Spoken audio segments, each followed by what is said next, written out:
It's the Genius Portal. Podcast is here. Come play in your heart. Got it. Hello, beautiful souls, and welcome back to our Temple Calling series here at the Genius Portal podcast.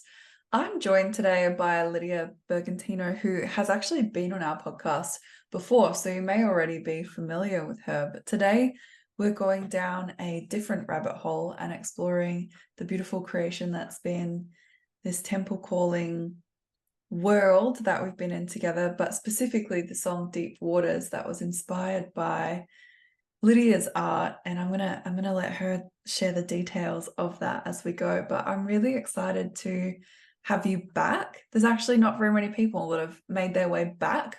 I think with most people I say, oh, I'm looking forward to talking to you again. There's a big difference between saying that and it actually happening.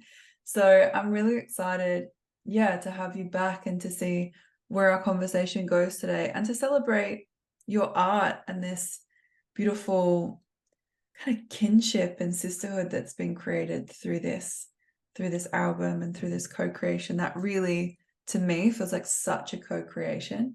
So thank you so much for coming back, and thank you so much for inspiring this song out of me. It's genuinely one of my, I think just because of the genre of it, it's one of my favorite songs. And my producer said, Clem, who we will also have on the podcast series, he said to me when we were kind of coming towards, we had 11 songs done, there's room on the album for 13. Like that was what I got intuitively. There's going to be 13, there's going to be 13.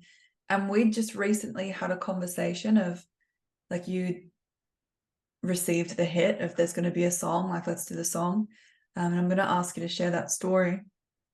But we just kind of received that, and Clem, my producer, goes, I just think it'd be really great for you musically if we had a song that was more like tribal, had that a cappella vibe, like the harmonies that you kind of started when you started recording your music. It'd be cool to come back to the roots of your music like that. And I was just chuckling to myself the words that he was using, like roots, when one of the intentions for this song was bringing through this earth frequency, and even that he was like, that like tribal, and I was like, I already have the song, I already know what it is. It's Deep Waters from Lydia, or like inspired by Lydia. And he was like, okay, great, I should know by now that you've already intuitively kind of worked it out. But yeah, I would love to kick off by, firstly, please say hi. And then, I would love to hear your share and your story of what happened for the moment when it became obvious to you that there was going to be a song for this creation of yours. And if you want to share a little introduction of what the creation is, which feels very sacred because I know it's in the birthing phase of the creation. Introduce the birthing of Deep Waters to us from your perspective. Well, first of all, thank you for inviting me back. And yes, it was a nice calling, and somehow I think it's not going to be the only time I come back here. I think there's going to be some more songs, but that's okay. That'll happen when it happens. But we already know. So so thank 100%. you. Deep Waters was really came through. Like I think you announced it, or maybe you said it to me. I actually can't remember the actual point when it came through, but I was like, oh, I've got to be on that album. And it wasn't me, it was about my book. My book called Lily.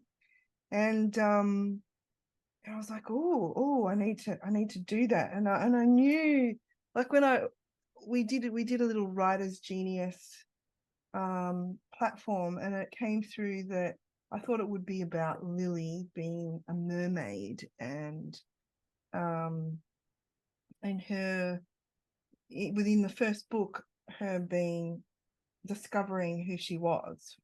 But I also, when I went into it, it wasn't about that. It was about the Earth's frequency and how, when we come back to our deep waters within ourselves, that we can heal ourselves within that place. And it was really important that went out to the world. And I think you interpreted that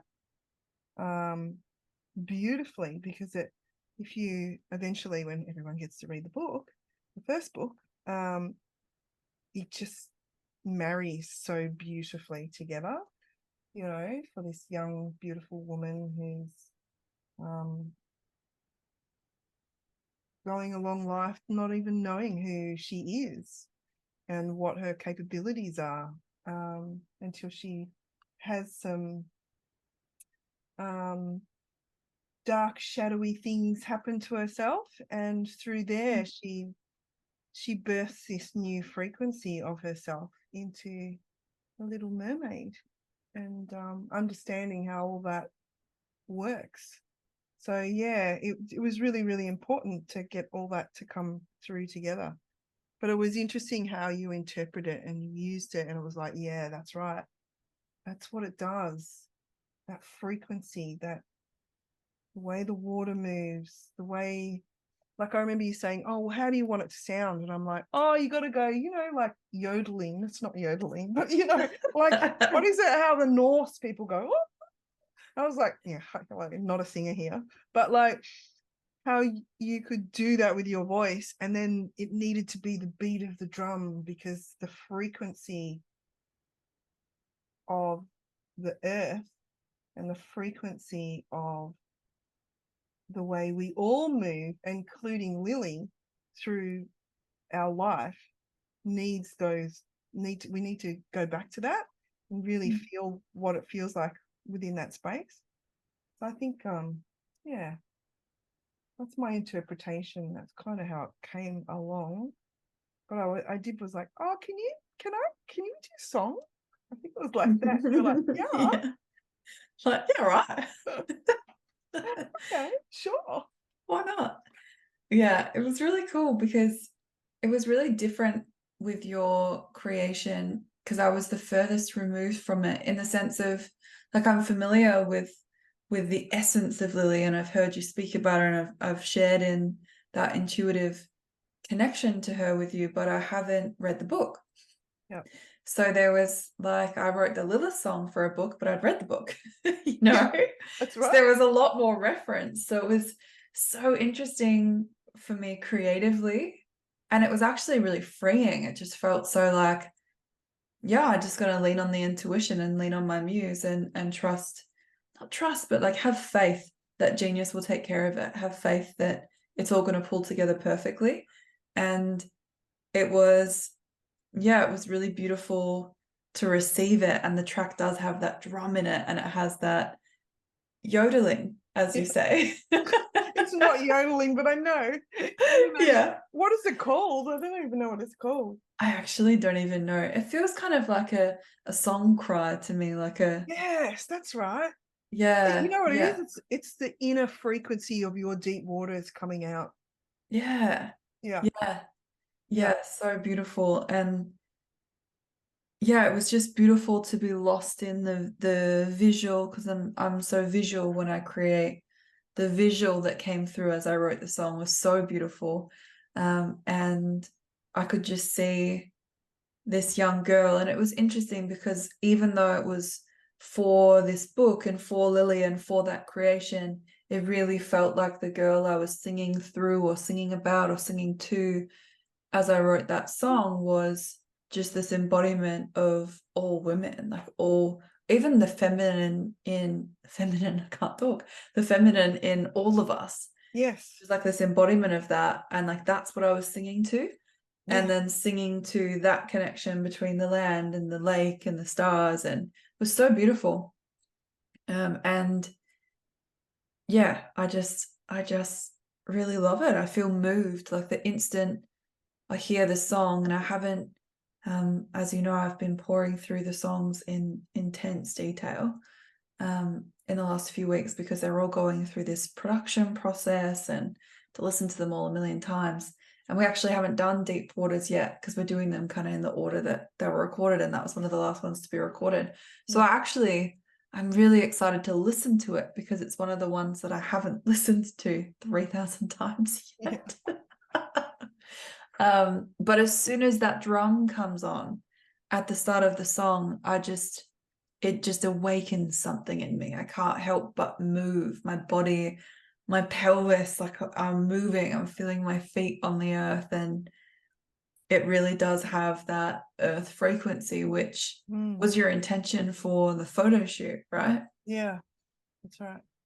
Yeah, so could you share a little bit about that? What was it like being at the photo shoot and you were there to embody a frequency? Because again, it was so different to, there are a couple other tracks on the song that are dedicated to books, like there's an Ankara calling song, and Beck came and dressed up as Ankara, so it was very literal. And then there's a Lilith one, and Melanie came as Lilith. Yeah. And then there's this book for Lily that you've written, and you're there as a frequency. You actually weren't a character per se. So share that adventure with us. Like, how did that come through for you? How did you go about kind of curating how you wanted to show up in that shoot? What was your journey? It was different, wasn't it? It was like, yeah. I was like, look, I can't come as Lilith because I'm not a 10-year-old. And so I was like, that definitely can't work. And then I was like, oh, how do I come as this, as the earth frequency? And then I was like, looking at my clothes, I was going, oh, how do I dress up? Am I going to put, ivy around my body? Like, do I want to look like a tree? There was all these things going on. And then I realized that I'm not earth per se, I'm the frequency of it. And then I was like, oh, so how would the frequency look like in human form?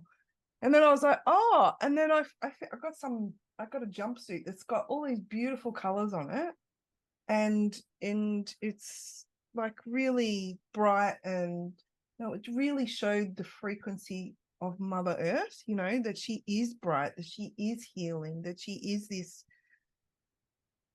that she has this frequency that when we go out and connect into the bush, we actually come back charged from her still. Even though we've raped and pillaged her, we still come back charged. So it's like, wow, how do I embody that?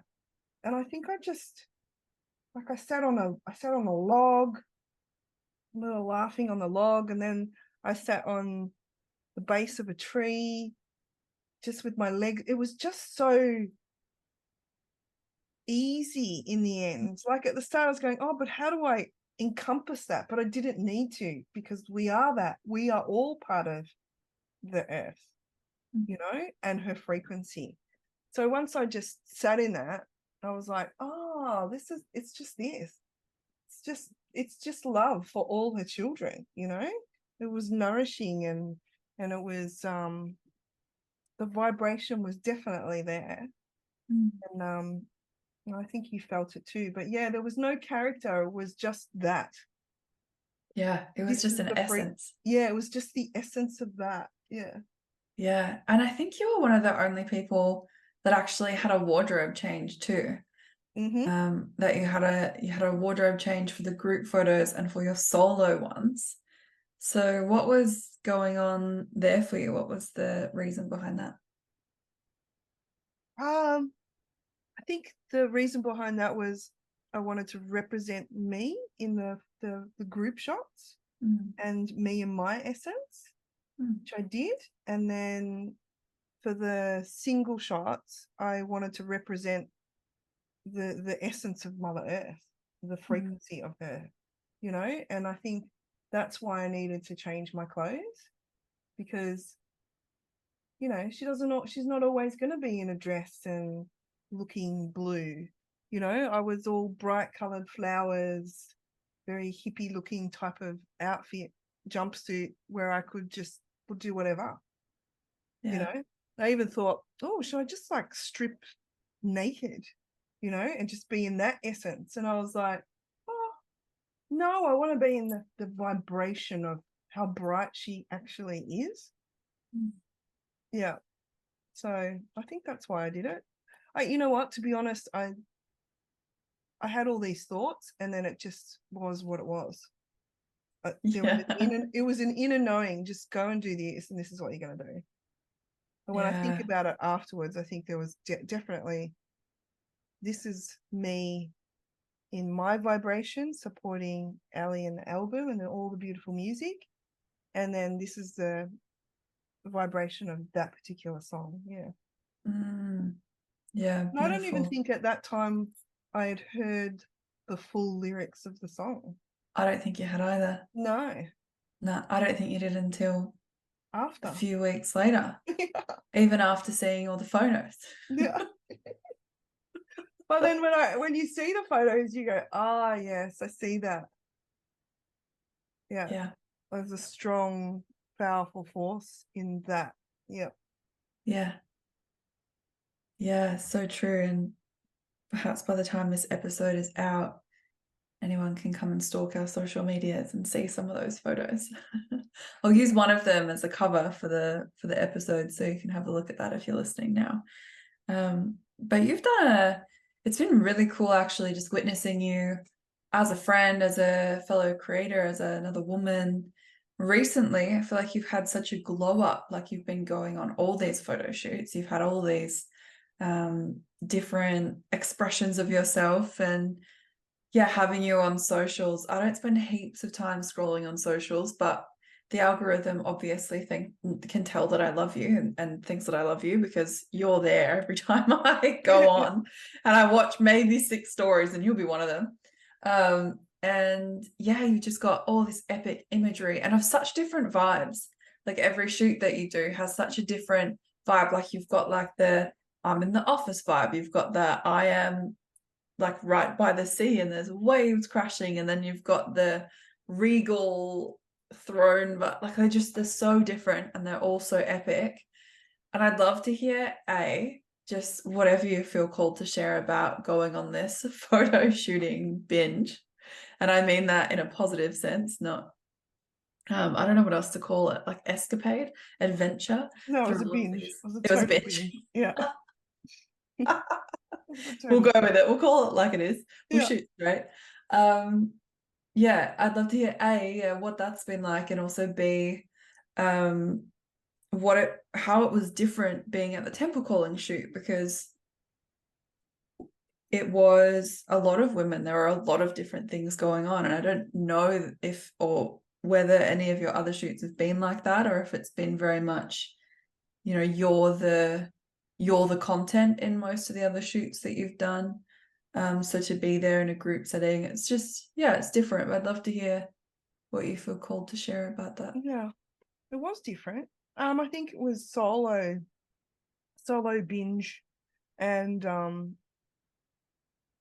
I think I did a couple before I came over WA way. So I think the first one it started because my friend just started a new business, and it was, I really like to support her, because it's hard when you first start out. And I thought, and I need some new headshots and body shots.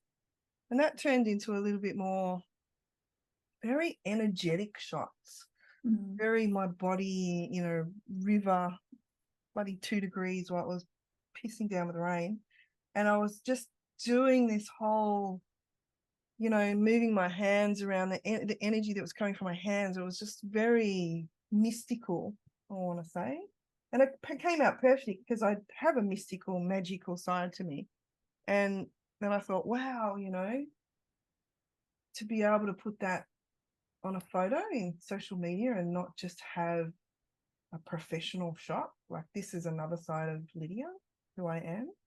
And then, and then there were some shots in a cafe where I was on a computer. So there's, the professional side of Lydia, which I wanted to, but it was professional with color, because there's always going to be color now around me. And so that was really interesting. And that's just part of who I am. And then I went, there was another sister that I met up, and I thought, oh, I'd like to do some more shots with, you know, the white sage that we sell and stuff like that. So I was like, oh, I want it to be a little bit more connected to the plants and the plant magic and that type of stuff. So I did those shots, and there was a few wardrobe changes within that, but it was very beautiful. And then I came to WA, and that was inspiring for my third shot, but I'll talk about WA first. So it was inspiring in the sense that people really encompassed what the muses or the essence, and it was so inspiring to see women come together in such a heartfelt way to support you, Ellie, and to support your music, and you know, to see how women can come together in that beautiful way and how they showed up, and some of the positions that the beautiful girls were in were like, oh my God, that's got to be breaking her back. And she stayed in that position with a smile on her face, with smoke around her and the freezing cold water. And I was like, wow, that's powerful, you know, and watching each and everyone bring that essence into them and be that thing. I just thought that was powerful. And I do know that there will be another shoot with women next time. It won't be a lonely shoot. And then after that, I went to a studio, and I dressed up with my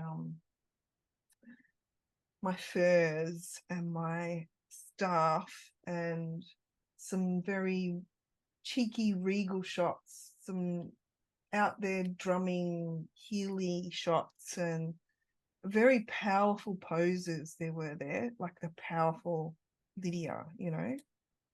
And I wanted to show that side of myself and not hide behind anything there. So yeah, and I think that came out because I was at your, and I watched people empower and become, and I thought, you know what, I have that side too, and I want to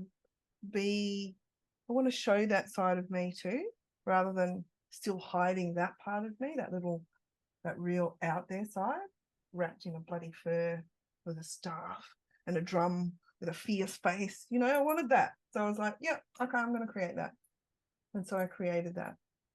And I think that they all got their purpose, because we're all multifaceted, but I wanted to show that in my own way. And so that's probably how it all come about.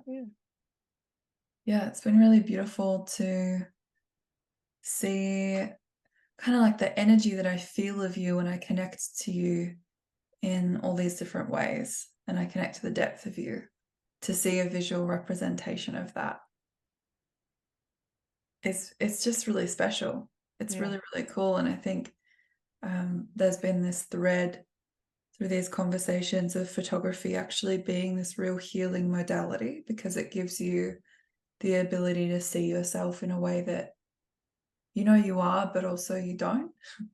Like, we don't see ourselves in that full magic or in that full get up or in that full glow up. And it's so cool to see it reflected back to you.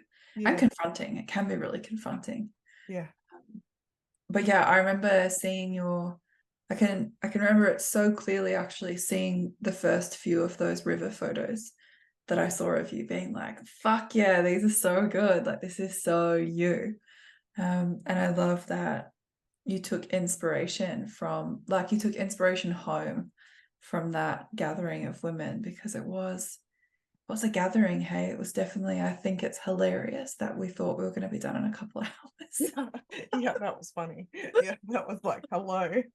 Yeah, but we started off really on track. Like, the first few shoots, I don't know what happened, and I get to speak to Addie next week, so it'll be fun to talk to her about it, because we were so, Addie was the photographer, but we were so we were so on point. I remember asking her, like, 5 shoots in, how are we going for time? She's like, we are killing it. And I was like, amazing. And I think from there everything unraveled. but gathering the feminine. Yeah. That was funny. So yeah, I would love to hear about, what I want to ask you, like these different, because you're like creating different things, like you've got plant medicine stuff going on, and I feel like you've now got photos that represent that plant medicine you, and you've got your healing work going on, and you've got the photos that represent that, but you're also a total powerhouse at mentoring CEOs and helping CEOs and helping leaders lead powerfully, and you've got that vibe going on too. So how do you manage is not the right word, but how do you be all of yourself in these ways? Like, how do you merge all these versions of you and also share that with the world successfully? Because you have clients and you have audience in all those different facets now, and you're about to add author to that. So yeah, what's maybe something that you could share with our audience, something that supports you in that, something that has helped you allow yourself to be all of yourself in these different realms? Yeah, I think I went on a journey this year on, because I know who I am, right? I know what I've been doing, and I've been sitting in that space and working in that space, so I know it, right? But I also didn't realize that we have all these parts to us. It was all just a mash to me. I'm just one person with all these mishmash things that I do. But then I realized that, they're all got structure in their own form. And I did this journey as the journey into Inanna, goddess, going from the light to the into the underworld, and meeting all parts of myself, the sister in me, the wife in me, the mother in me, the work, the worker, the fighter, all these things. And then as I met each one of those parts, I realized that they all had their own structure. Yeah, they're all part of me, the one person, the one human, but they were all had their own structure.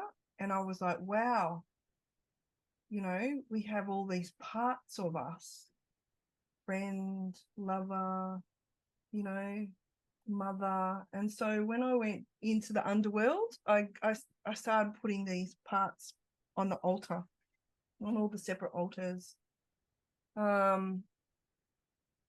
Yeah, and I reached the hardest one, which was the mother for me, the mother. And I stood there like the rest was easy. Get rid of work Lydia, sister Lydia, friend Lydia. Oh, they're all easy. Little bit of uncomfortableness, but mother was my big thing.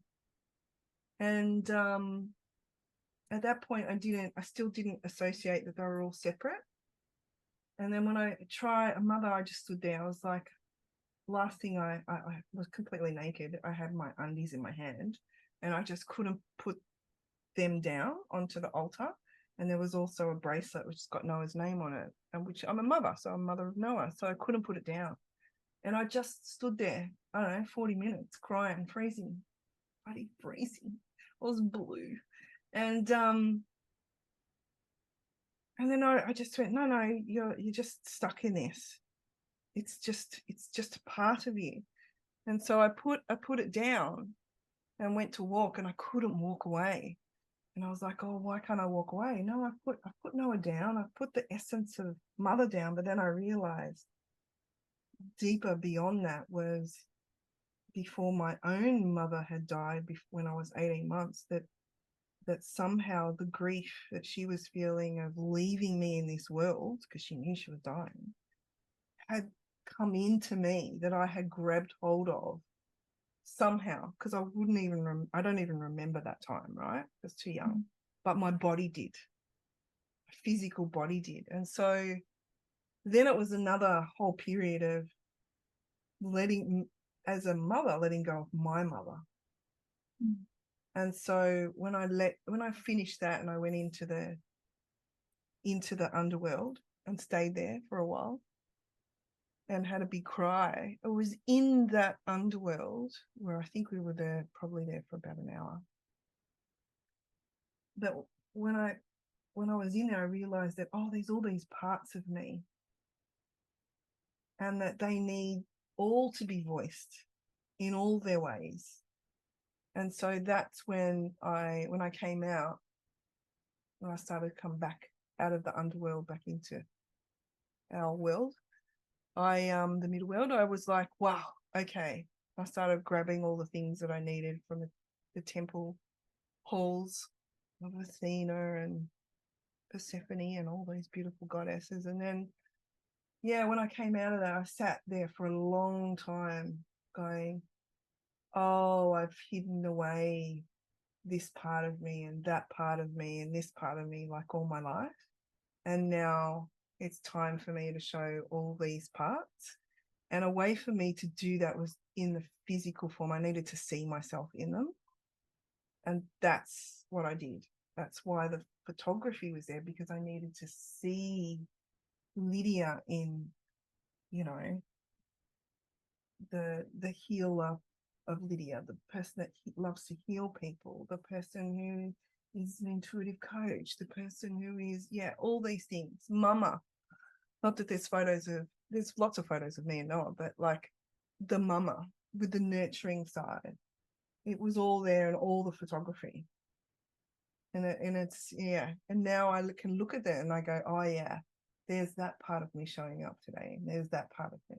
And owning that and showing the world that as well is really important. And that's how it happened. Wow. Do you have a vision, or is there a plan to do a photo shoot as the mother? Is that, you said that you haven't specifically done one? Is that? No, there will be another shoot, but that will be a groupy one. But it's all not just the mother of like my son, but the mother who is a mother to all, that needs to show up. And that's why the last one will be like the group of people. Amazing.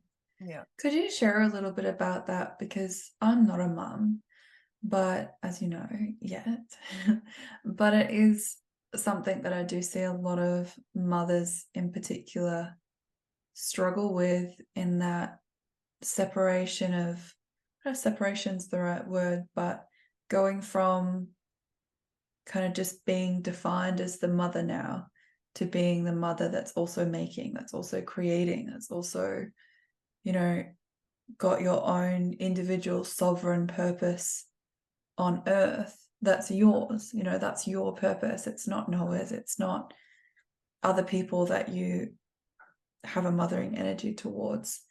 And it's something that I see mothers struggle with, is coming out of that, that birth portal and becoming a mother. And I read something recently that there's an illusion that it takes us 6 weeks to 6 months to adjust to motherhood. It's more like 6 years. And that there's like this transition between becoming a mum and kind of losing yourself in motherhood, which can be a beautiful thing. I don't even mean that as a negative thing, but losing yourself in that, finding your new definition of self in that, but then also maintaining the creator, because that's something that you have experience of in your life and something that you do. You are a mum and you have a really high value of that, and you really show up for that very intentionally. And you have these creations and these offerings that you really value and that you really show up for intentionally. Can you speak to that? And maybe if there's any struggles that you've had with that you can share the gold of, or that you've learnt from, or anything for the mothers listening who are also makers, who are also creators or artists, or who want to be and maybe aren't expressing that part of themselves right now because they're still in the struggle of the redefinition. What wisdom do you have for that? I also struggled at the start, because I so wanted to be a mother, and it was a very long journey for me. And like my beautiful star signs and my astrology says that all the things come to me at the last possible moment. And yes, so true. So true. So yeah, I struggled in becoming a mother, and then 12 years of struggling. And then I got pregnant, and that was like, wow. And being pregnant at 44 came with its complications in my body. And so there was a struggle in, like, became earthside. It wasn't the way I wanted. There was a bit of this struggle there. Then there was struggle in, here he is, this beautiful thing that I've always wanted, and now I'm exhausted. And I'm like, how do I fit into that? And then there was the struggle of, I was breastfeeding and going to doctors saying, I'm sure I'm going through menopause. And they were telling me you can't breastfeed during menopause, but that's another story. Let's not go there. And after I realized that, there was wet nurses who had already been through menopause for a long time. And so then I was going through menopause, and here I am, a mother. So then I was like fighting against, how can I be a mother when I'm going into the mugger part of my life? And I've only been a mum for 2 years now, and now I'm a mugger. Like, I'm not even prepared to give up my motherhood yet. I'm still there. And so within all this fight and struggle and oscillating patterns, I realized that I had to let go of all of it. Let go of, yeah, I'm a mum. And I'm present when I'm there, not all the time, same like anybody. I'm present most of the time. And yeah, I'm a nurturing person, so I do have mother tendencies towards other people. And that's another part of me. And then, yeah, it just all started to flow that, I can be work Lydia and then mama Lydia. And sometimes at the same time, I'm coaching someone on a Zoom call and there's Noah on my lap, but, people know that about me. They know that I'm just going to, okay, there's a focus here. What do I need to do? And then off he goes, does what he needs to do after. But it's just going with gentle footsteps. Like, where am I right now? I'm in the backyard kicking a soccer ball with Noah. I'm present doing that. And then 10 minutes later, I'm in the kitchen cooking dinner, and then it could be 10 minutes after that or an hour after that, I'm on a Zoom call. But it's just knowing that I'm all things, but not holding on to,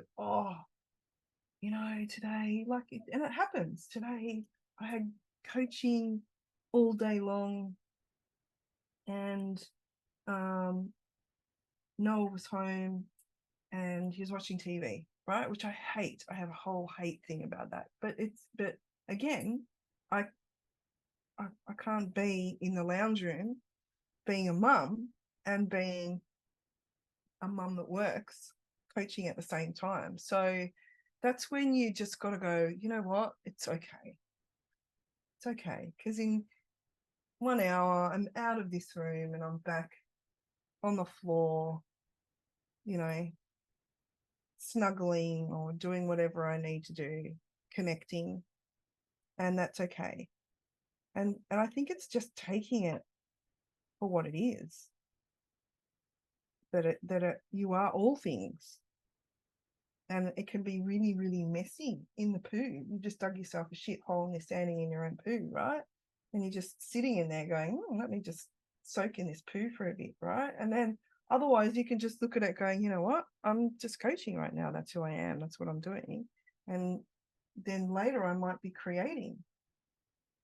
You know, something I've started to do is bring Noah into the creative space lately. So, you know, I had to create, a friend wanted some smudge made for a particular reason.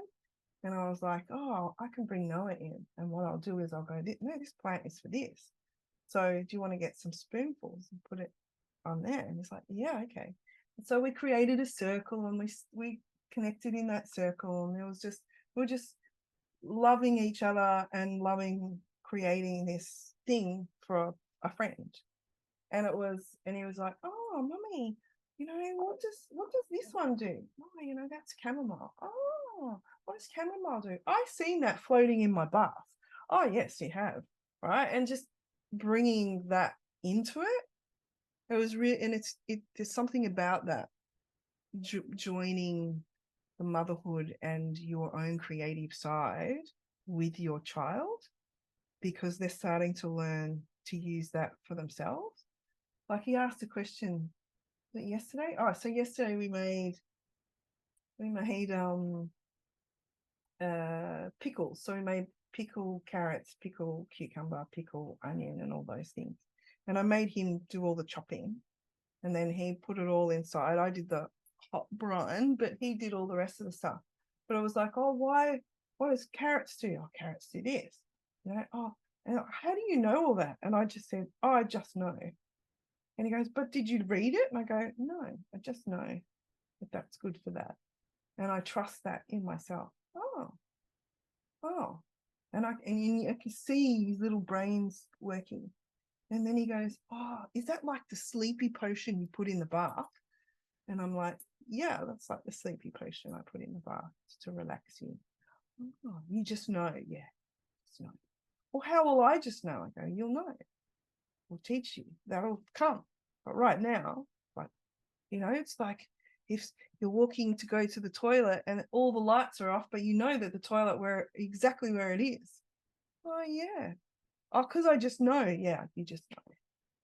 So it's being in that space and not sitting in the shame or the guilt, but constantly stepping into your own genius. That's what I find. It just works when you do that, and you bring them on the journey too, in a gentler way, softness, because they can't know all the things, because that will just screw with their brains. But like learning the genius in, oh, I know, what's that? That's my gut. The gut is telling me that's not right to do. Yeah. And being kids, they're very cheeky. Oh, mummy, I can tell my gut is telling me that I need to get onto the iPad. Oh, really? Is that what your gut's telling you? Right, my gut's not telling me that. Gotta love it. Yeah. Gotta love them having a go, hey? They gotta push the boundaries, which is great. You gotta laugh at that. That's so cool. Yeah, I love when you said with gentle footsteps, where am I now?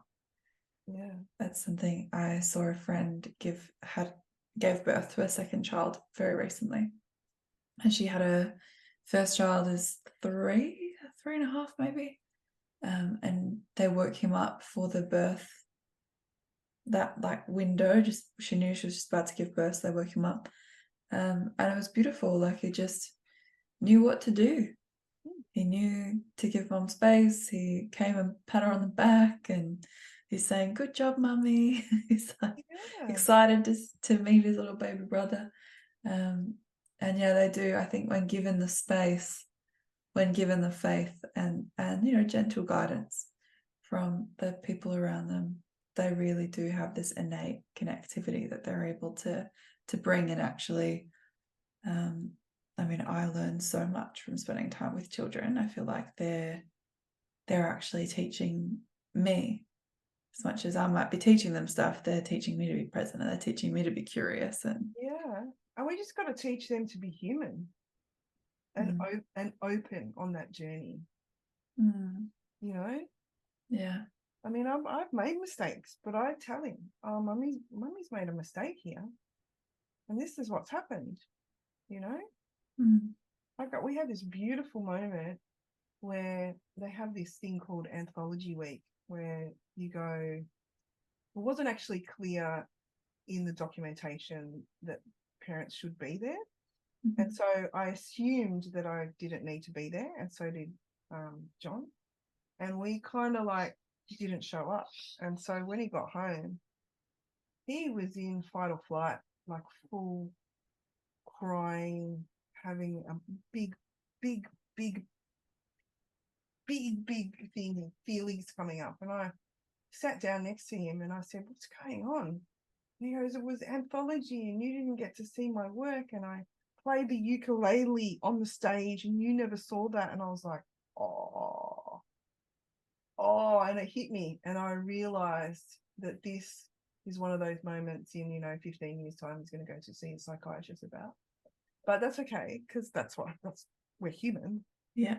And I was like, and I felt what he felt, because that's one of my superpowers. I feel it. And then I started to cry, and I was like crying, and I go, "I'm not going to hide this from you. You need to see this." And I was crying, and I said, "I'm so sorry. I made a mistake. I should have been there, and I made a mistake." And he goes, "But Mummy, what's more important, your work or your son?" And I was like, "It's totally you. It's always you. I'll never make that mistake again." And in that moment, we had a big cuddle, and he was like snuggling into me, and then he looked at me and he put his hands on my face, and he said, "Oh, Mummy, don't cry. You made a mistake. I still love you, right?" And I was like, "Oh, I still love you too, mate." And so that's a big thing, because he saw my sorrow in how I made a mistake. I mean, I'm going to. That's how it happens, But it was in that moment of my response and holding space for him, but also holding space for me. And then he was holding space for me, and we're holding space for each other. It was just very deep. And in the teaching of what it's like to be human, and how it comes with mistakes and all sorts of things, it's showing that part of yourself that you need to show, not to hide that away. And from there's this closeness that comes through, being a mother that is really open. It's so important. So beautiful. Thank you for sharing. I just would love if you could just quickly, just for any listeners who aren't familiar with the terminology, you mentioned earlier the Marga, and I think in terms of archetypes, the maiden and the mother and the crone, people are quite familiar with. Yeah. But I think the Marga is often missed out. And I actually really resonate with that. But not with it being missed out. I really resonate with that phase being there. Yeah. Could you just really briefly explain that phase for listeners who maybe haven't heard that terminology before? Yeah. So maiden, mother, crone is very prominent in when we were living to our 40s and 50s. It made sense that we skipped the mugger stage, but so we'd live to 40 or 50, or 50 was even probably too old, but mainly we lived to about 40. So we went through the maiden, we became a mother, and then we were the crone and we died. Where now that we live longer, there's a missing stage, because from say 40s or even 50s to 70s, there's this whole stage of knowledge and energy that is in the mugger, right? And so for me, I've gone through menopause. I've gone through it. I'm on the other side. I'm definitely in the mugger stage of my life. Even though I've still got a young son, I'm still in both. I've got a foot in the door of being a mother, and I've got a foot in the, and I'm completely in mugger. So, and that's fine because I'm an older mum. But yeah, the mugger, the knowledge that we hold, and the way we ground at this age, the way we become us in all, embodying all the things about us, all the shades, and then accepting that phase of us to move into the crone and then eventually pass. But yeah, it's the new phase of, it's not new, it just it had to be created because we live to 80s and 90s now, and the crone is 70, 80, 90 and beyond. Yeah, it's like an acknowledgement that you're not in the near-death phase of life. You're not in the near-death wisdom, but there's still a lot of wisdom and magic and knowledge there. Yeah, and energy, there's still a lot of energy within the female form.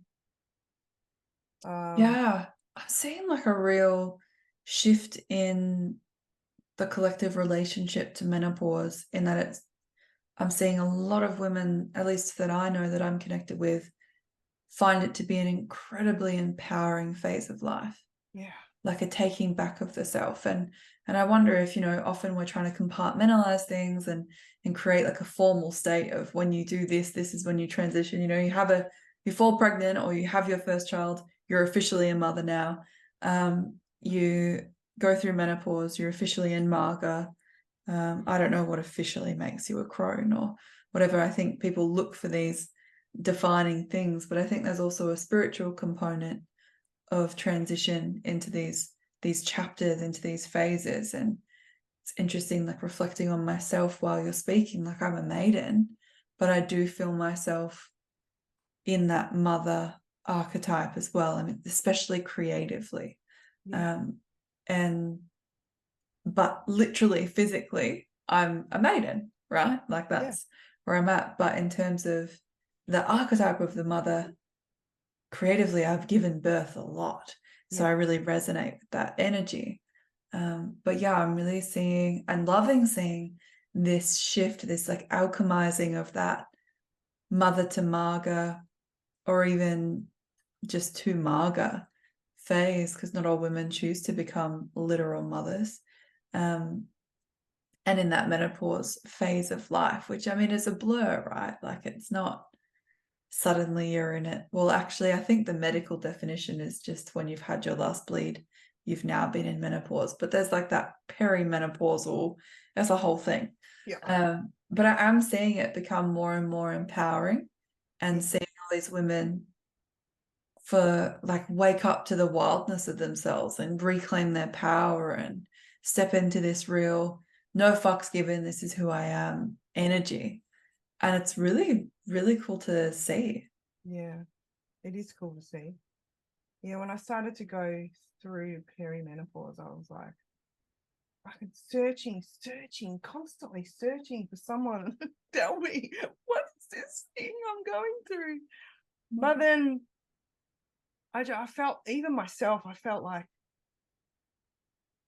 I had to let go of the expectation of what I learned it was.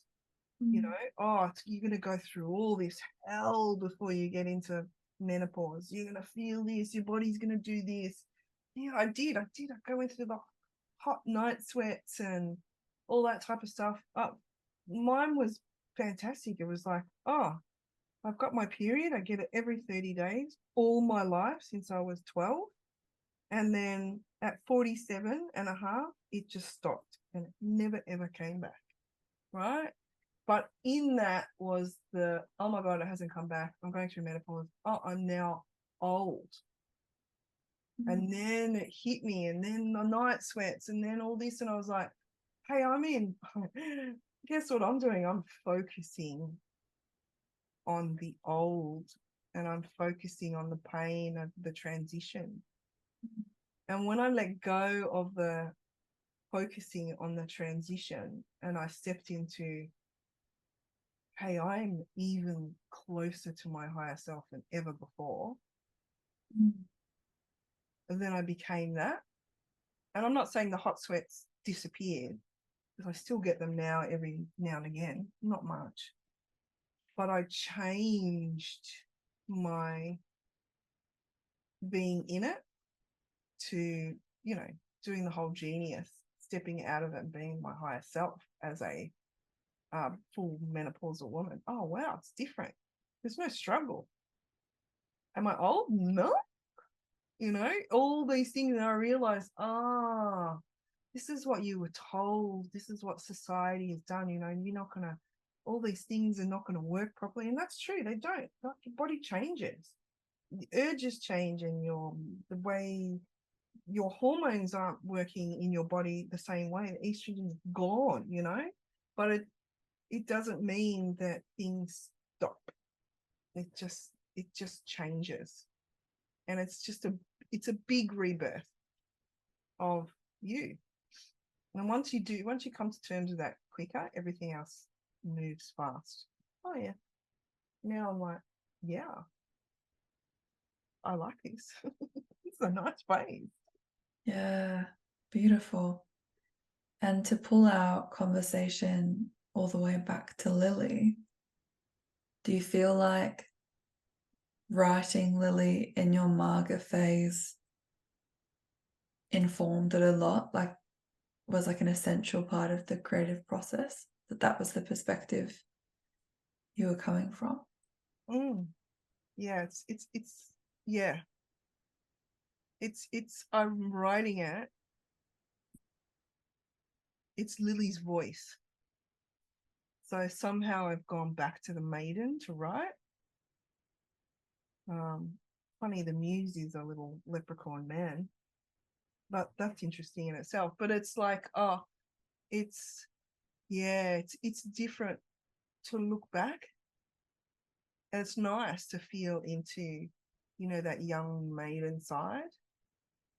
But it's interesting when I look at the movies that will eventually come out because of my books, I'm going to play the grandmother. I'm going to play the mother. I'm going to be in that movie. So it's like, whoa. So I wrote the book, but there's a lot of knowledge to share and a lot of healing to share. And, there's parts of my life that are in the book, but that are not part of my life. But the learnings, some of the learnings are in there. I see it when I'm reading it back, when I'm editing. So yeah, it's interesting. Who would you recommend your book to? Like, is there a particular audience or a particular phase of life that you would say it relates to? It's good. The books are good. The first book is Lily's quite young, so she's 10. But there is a journey for her to go on, and it is a big journey. And so I would probably recommend maybe 17 up, just because the first book does have a bit of trauma in it. But I think a 17-year-old will understand the trauma more so than, anything younger. But, you can also read it to your kids and just skip over that chunk. She got hurt. Yeah. This is how she was hurt, blah, blah, blah, blah. So you can still do it. You don't have to read it in such detail, because the learnings around that unfortunate event, they're the healing parts. Yeah, they're the gold that sits in the book that helps people go, wow, okay, I've been looking at it this way, but I can look at it this way. Yeah. support people in their oscillating structure of trauma. Yeah. Yeah. Well, I'm excited to read it. And it's interesting because, you, or in my experience in writing, there is an assumption of the type of person who's going to resonate with your text or with the book, or, that particular offering that you're putting together. But I think also it resonates with a lot of different people beyond what you expect. Like, I would have expected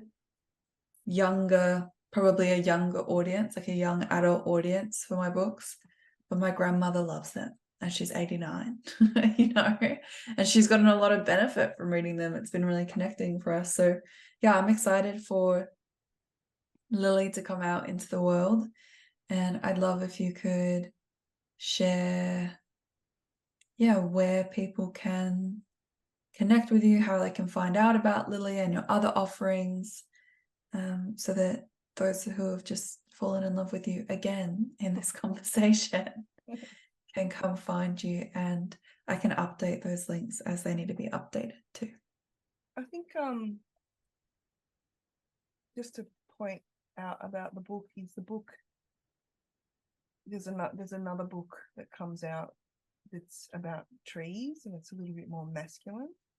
And the Lily and this other book weave together. So it's going to actually bring in the masculine as well. So you'll find that the people that don't read Lily because they think it's female orientated will read Jonah, which is male orientated, and then go, oh shit, I've got to read Lily because there's a missing link here. And the same with the people reading Lily will go and then read Jonah and go, oh, I see how these have interwebbed together. Yeah, so it's going to be interesting. But anyway, yes, Lily's in edit phase, and we'll probably do a form of wait list so when they come out, and that'll be on my website and also linked with Ellie, and that my website is wildme.com.au. And I might put another form up there that just says waitlist, or books and then waitlist. Yeah, good idea. Cool. I'll make sure that they're all linked in the show notes, so whenever you're watching this or listening to it, you'll get the accurate link for that time. yeah, you might watch it and it's already been published and you'll be like, oh, I can get it now. You might be able to get Lily and Jonah. Well, one of the things, it was really funny when I first heard the song Deep Waters, there was a moment in the book, and I saw the picture. I'm not a person that closes their eyes and sees pictures, but I saw the picture and I heard the song at the same time. I was like, oh, I know exactly when it comes in and when it, fades out. I was like, oh, can't. So I'm excited. And I know that Ellie, you'll read the book and you'll go, oh my God, that's the bit. That's the bit. Oh, I think it's going to be really cool because, I just feel like I've connected with the art without seeing the art. Yeah. It's like I've written a description for the painting, but I don't know what the painting looks like. Yeah, right. Which is exciting. So, I don't know that I've ever anticipated a book as much as this. I'm like, give it to me. It's funny because it's like, even when the movie comes out, it'll have the song in it a couple of times, right? So it's like, wow, it's going to show up in so many different spots. And the beauty of that is, the genius in that is that you wrote it without knowing what the canvas was. Like you don't even know what the picture is, or the canvas, nothing. And yet it's so perfectly well fitted. It just cracks me up. It's so special. Well, the full album will be available on the 10th of November. And And I'm curious to see what's going to happen. Like if we'll bring out like a film edition of the song, or if there'll be, yeah, I'm curious to see the evolution of it, but only the future will tell us. And I have a question that I have asked everyone on this Temple Calling series. You're allowed to be biased, but if you are biased, you have to give me 2 answers. But what is your favorite song on the album? Well, I'm biased, so Deep Waters, Yeah. of course. But the other answer would be the Lilith. I do love the Lilith song. Really gets me. But then I also like the Red Rose. Right? Rebel Rose. Rebel. Oh my God, I love that one too. So hello. All of them. I love them all. But yeah, that would be my order. Yeah, it's fun asking everyone because not everyone's actually heard all of them. Yeah. In fact, not very many people have heard Deep Waters at all. Yeah. Because it wasn't ready when we did the shoot, and then I didn't want to show people before I showed you. It's not the same as the other songs. Nah, it's got a different vibe. Yeah.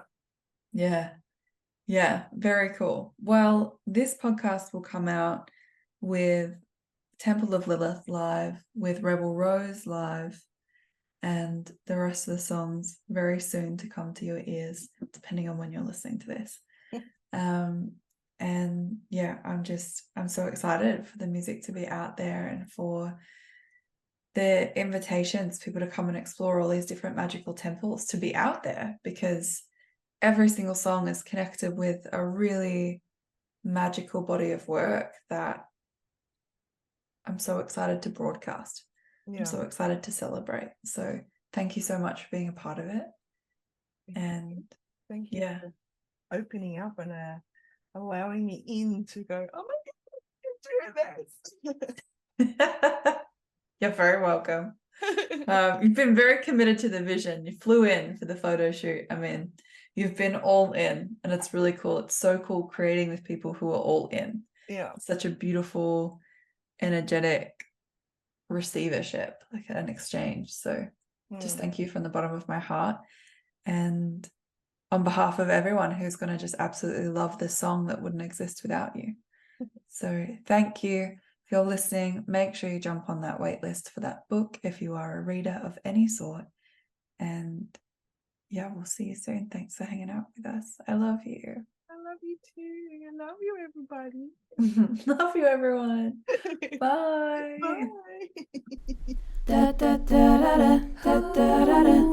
It's the Genius Portal.